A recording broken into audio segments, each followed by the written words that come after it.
Assalamualaikum warahmatullahi wabarakatuh. Saya Muhammad Syawaluddin, NIM 2520107 dari kelas PTIK 3C. Di sini saya akan menjelaskan jaringan komputer berdasarkan yang pertama distribusi data dan yang kedua media transmisi.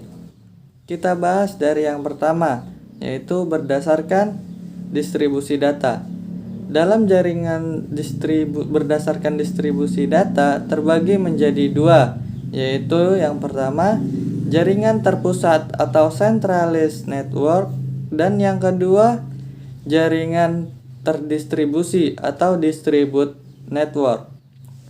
Kita bahas yang pertama, yaitu jaringan terpusat atau centralized network. Yang dimaksud jaringan terpusat atau centralized network adalah jaringan yang terdiri dari komputer klien dan komputer server, di mana komputer klien bertugas sebagai perantara dalam mengakses sumber informasi atau data yang berasal dari server.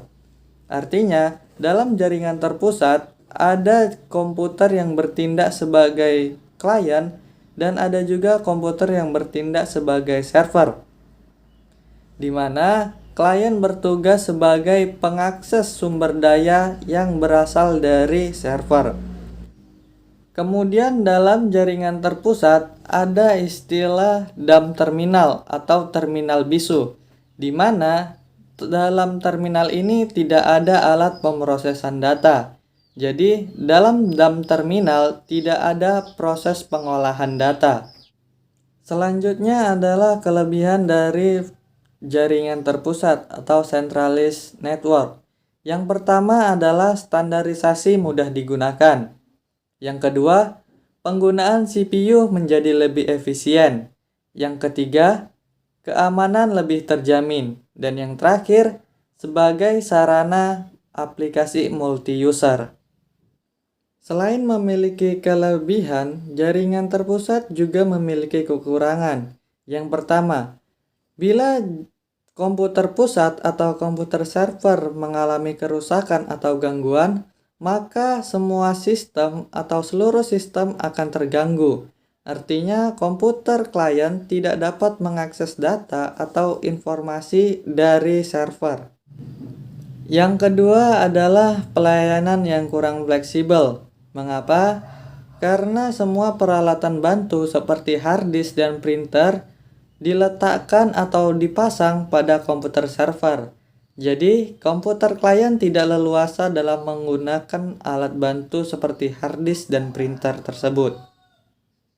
Yang ketiga adalah apabila kinerja CPU sangat besar, maka unjuk kerja sistem akan turun dan melemah.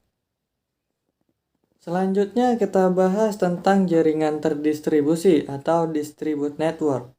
Jaringan ini merupakan hasil perpaduan dari beberapa jaringan terpusat, sehingga memungkinkan komputer server dan klien yang saling terhubung dapat membentuk suatu sistem jaringan tertentu.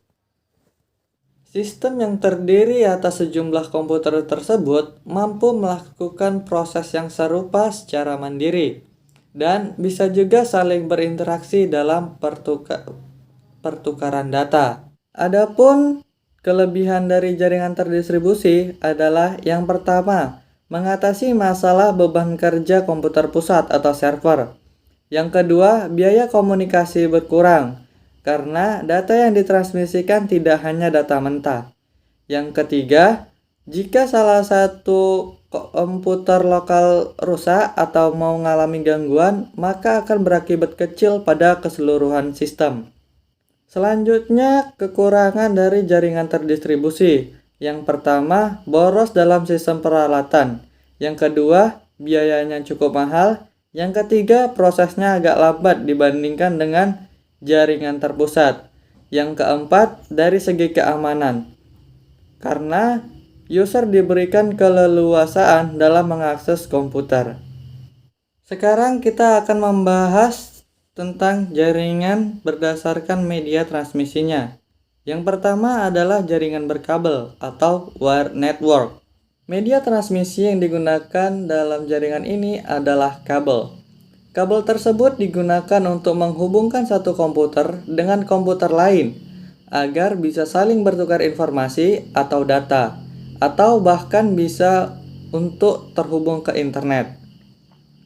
Salah satu contohnya dalam jaringan ini adalah kabel twisted pair.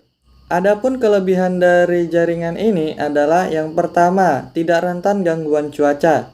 Yang kedua, koneksinya cepat. Dan yang ketiga, keamanannya tinggi. Selain memiliki kelebihan tersebut, jaringan ini juga memiliki kekurangan. Yaitu yang pertama, kabel mudah rusak. Yang kedua, terbatas jarak. Dan yang ketiga, masalah fleksibilitas. Selanjutnya yang akan kita bahas adalah jaringan tanpa kabel atau wireless network. Jaringan ini menggunakan gelombang elektromagnetik sebagai media transmisi. Berbeda dengan jaringan berkabel, jaringan ini tidak menggunakan kabel, tetapi menggunakan gelombang elektromagnetik untuk mengirimkan sinyal atau data. Contoh media transmisinya adalah wireless adapter. Adapun kelebihan dari wireless network ini adalah yang pertama, tidak terbatas port koneksi. Yang kedua, sharing file dengan mudah. Dan yang ketiga, nyaman digunakan.